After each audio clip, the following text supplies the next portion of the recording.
गया जी के अंदर में एक बार हमें मिले थे संत। मतलब हमारी हमारी मुलाकात उनसे वहीं पे धाम पे ही हुआ। तो उनके साथ हमने एक घंटा जैसे हमने व्यतीत किया। उन्होंने अच्छी अच्छी बातें बताई हमें, और ये पिंडदान के सारी मतलब ये जो जैसे भी होता है ये सब बातें उन्होंने बताई, बहुत अच्छी अच्छी बातें बताई। संत बहुत पहुँचे हुए थे भी। नमस्कार दोस्तों, मैं संतोष चौबे न्यूज़ सर्वोत्तम में आपका हार्दिक स्वागत करता हूं। दोस्तों, आज मैं ब्रज के संतों की सीरीज की कड़ी में एक संत हैं जो फक्कड़ महात्मा हैं। ब्रज के गलियों में ये महात्मा घूमते फिरते रहते हैं, राधा राम का संकीर्तन करते हैं। जहां उनको भोजन मिल गया अपना भोजन कर लिए और फिर अपना राधा नाम में लग जाते हैं। ये महात्मा की कोई कोठी अटारी बिल्डिंग कार नहीं ये लोग बनाते, ये लोग सिर्फ भगवान का भजन करते हैं। सीधे सादा इनका जीवन होता है। दोस्तों, आइए चलिए श्री महाराज जी से बातचीत करके मैं भी सत्संग प्राप्त करता हूं और आप लोग भी प्राप्त करिए। महाराज जी, सबसे पहले मैं आपको कोटि कोटि चरण वंदन कर रहा हूँ। मैं भी कर रहा हूँ, मेरी टीम की तरफ से भी, और हमारे श्रोता इस समय देश विदेश जहाँ से भी सुन रहे हैं उनके तरफ से भी मैं आपके पवित्र चरणों में प्रणाम कर रहा हूँ। महाराज जी, आप ब्रज के संत हैं, ब्रज में आप निवास करते हैं। महाराज जी, कृपा करके ब्रज के बारे में ही सत्संग प्रदान करें। राधा रानी ब्रज के बारे में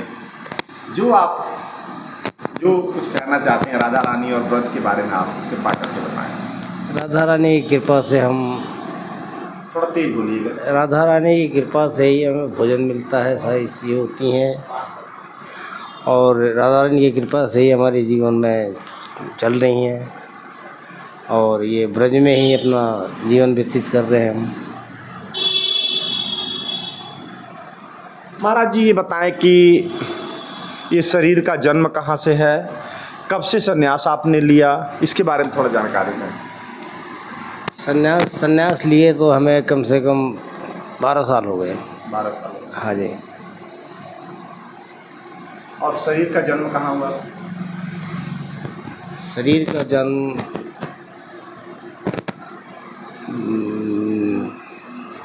माता पिता कहाँ है? माता पिता तो हमारे जन्म स्थान बिहार से। हाँ जी। तो महाराज जी, आप संन्यास क्यों ले लिए? जैसे लोग अपना घर बार बसाते हैं, बाल बच्चे, आपने ऐसा क्यों नहीं किया? आपने तो आप संन्यास क्यों चुन लिए? मैं संन्यास में अपना जीवन अच्छा समझा, इसी में अपनी मार्गदर्शन है। आप शादी ब्याह नहीं किए? नहीं, बचपन से। से। अच्छा महाराज जी, आप बचपन से सन्यासी हैं, किन किन पवित्र स्थानों पर आप भ्रमण किए? पवित्र स्थानों पे गया जी गए। उसके बाद ये कोकलावन धाम है, अच्छा। वहाँ गए। हरिद्वार, ऋषिकेश, मतलब धर्म स्थानों पे आना जाना हमारा लगा ही रहता है। अच्छा महाराज जी, हरिद्वार में आप कह रहे हैं हम गए थे। हरिद्वार एक प्राचीन धर्मस्थलीय हिंदू, जहाँ भगवान राम भी किसी टाइम में गए थे। हरिद्वार में कहते हैं बहुत बड़े बड़े सिद्ध महात्मा आते हैं, बहुत महात्मा रहते हैं। क्या आपको कभी वहाँ पर कोई ऐसे सिद्ध मिले या कभी ऐसा कुछ अनुभव हुआ? ऐसा हरिद्वार के अंदर ज़्यादा टाइम नहीं मतलब हमने व्यतीत किया। गए, 2-1 दिन रहे, फिर अपना भ्रमण पे निकल चुके हैं। ऐसे कोई वहाँ पर अनुभव?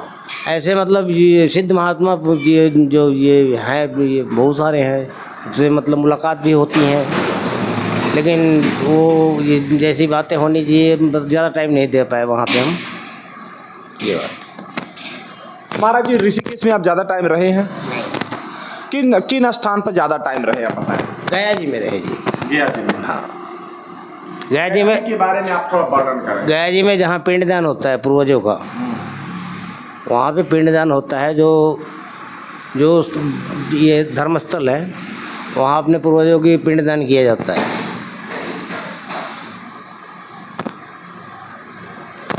अच्छा महाराज जी, गया जो है बहुत पवित्र जगह है, क्योंकि वहाँ पर एक सनातन धर्म का भी वहाँ से जुड़ाव बहुत ज़्यादा है। कहा जाता है कि वहाँ पिंडदान करने से जो पितृ होते हैं उनको शांति मिलती है। और एक महात्मा बुद्ध ने भी वहाँ तपस्या किया है, गया, बोध गया में।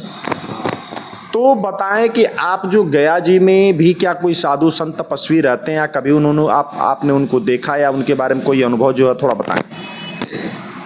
गया जी में ऐसा है कि जो पंडा लोग होते हैं, पंडा लोग रहते हैं, तपस्वी भी रहते हैं।